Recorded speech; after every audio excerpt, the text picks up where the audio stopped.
ఉమ్మడి మెదక్ జిల్లా జహీరాబాద్ పార్లమెంటు నియోజకవర్గాలకు భారీగా నామినేషన్లు దాఖలయ్యాయి.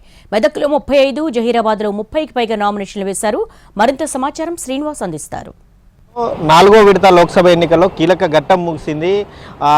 నామినేషన్ల ప్రక్రియ ఏదైతే ఉందో అభ్యర్థులు నామినేషన్ దాఖలు చేసేటువంటి సమయం అయితే ఈ రోజుతో పూర్తయింది. ఈ నెల 18న ప్రారంభమైనటువంటి నామినేషన్ల ప్రక్రియ 25 వరకు కూడా కొనసాగింది. అయితే మధ్యాహ్నం 3 గంటల తర్వాత నామినేషన్ కార్యాలయం, రిటర్నింగ్ కార్యాలయం ఏదైతే ఉందో కార్యాలయం లోపలికి వెళ్ళినటువంటి వారికి మాత్రం ఇంకా నామినేషన్ వేసేటువంటి అవకాశం అయితే ఉంది. అయితే ఉమ్మడి మెదక్ జిల్లాలో మొత్తం 2 పార్లమెంట్ నియోజకవర్గాలు ఉన్నాయి. అందులో జహీరాబాద్ ఒకటి, అదేవిధంగా మెదక్ పార్లమెంట్, ఈ 2 నియోజకవర్గాలకు సంబంధించి జహీరాబాద్ పార్లమెంట్ నియోజకవర్గానికి సంబంధించి ఇప్పటికీ 30 నామినేషన్ అయితే దాఖలైనట్టుగా అయితే సమాచారం అందుతుంది. మరికొంతమంది అంటే దాదాపు 10 నుంచి 15 మంది వరకు కూడా ఇంకా నామినేషన్ వేసేందుకు. నమస్తే అండి.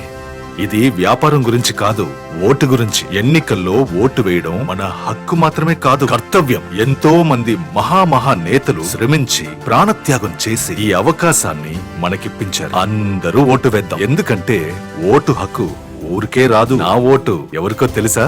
అది సీక్రెట్ అండి.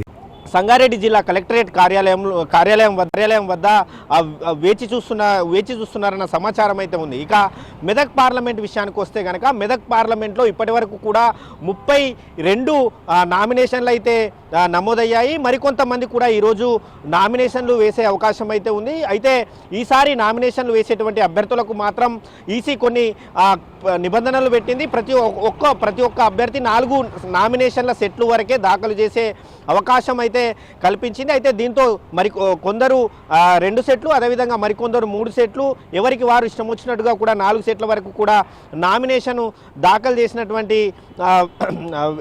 దాఖలు చేసేటువంటి విషయం అయితే ఉంది. అయితే ఉమ్మడి మెదక్ జిల్లాలో గెలుపు అవకాశాలను చూసుకుంటే కనుక ఉమ్మడి మెదక్ జిల్లాలో ఉన్నటువంటి జహీరాబాద్ పార్లమెంట్ నియోజకవర్గం ఏదైతే ఉందో జహీరాబాద్ పార్లమెంట్ నియోజకవర్గంలో సంగారెడ్డి జిల్లాలో ఆందోళ్, నారాయణఖేడ్, జహీరాబాద్ ఈ 3 నియోజకవర్గాలు, అసెంబ్లీ నియోజకవర్గాలు జహీరాబాద్ పార్లమెంట్ పరిధిలోకి వస్తాయి. అదేవిధంగా కామారెడ్డి జిల్లాలో ఉన్నటువంటి జుక్కల్, బాన్సువాడ, ఎల్లారెడ్డి, కామారెడ్డి 4 నియోజకవర్గాలు కూడా జహీరాబాద్ పార్లమెంట్ పరిధిలోకి వస్తాయి. అయితే జహీరాబాద్ నుంచి బీఆర్ఎస్ పార్టీ నుంచి ఎంపీగా గెలిచినటువంటి బీబీ పాటిల్ సిట్టింగ్ ఎంపీగా ఉన్నారు. అయితే అంటే ఇటు రాష్ట్రంలో బీఆర్ఎస్ అధికారం కోల్పోవడంతో బీబీ పాటిల్ మాత్రం కొన్ని రోజుల క్రితమే తాను బీజేపీలో చేరారు. బీజేపీలో చేరిన వెంటనే తాను ఎంపీ టికెట్ తెచ్చుకొని 3వ అయితే తన అదృష్టాన్ని పరీక్షించుకోబోతున్నారు. అదేవిధంగా కాంగ్రెస్ నుంచి 2009లో ఎంపీగా గెలిచినటువంటి సురేష్ షెట్కర్ ఆ తర్వాత 2014లో తాను ఓడిపోవడం జరిగింది. 2014, 2018లో ఓడిపోయారు. ఆ తర్వాత మరోసారి ఇప్పుడు కాంగ్రెస్ పార్టీ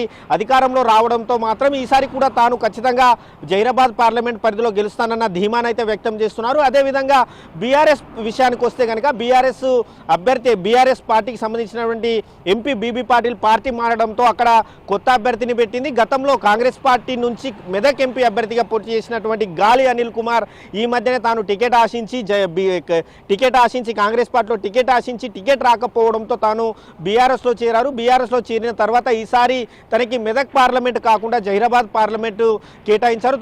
దీంతో తాను జహీరాబాద్ పార్లమెంట్లో కీలకంగా వ్యవహరిస్తున్నటువంటి మాజీ స్పీకర్ పోచారం శ్రీనివాసరెడ్డి బాన్సువాడ ఎమ్మెల్యేతో కలిసి తానంతా కూడా పార్లమెంట్ నియోజకవర్గాలను చుట్టేస్తున్నారు.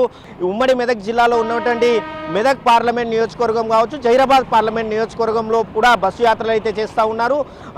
మరికొద్ది సేపట్లో అయితే అసలు ఉమ్మడి మెదక్ జిల్లాలో ఉన్నటువంటి మెదక్, జహీరాబాద్ పార్లమెంట్ నియోజకవర్గాలకు ఎన్ని నామినేషన్లు నమోదయ్యాయి అనేది మాత్రం క్లారిటీ అయితే రావాల్సి ఉంది. కెమెరామ్యాన్ రమేష్తో శ్రీనివాస్, ఎన్టీవీ, ఉమ్మడి మెదక్ జిల్లా.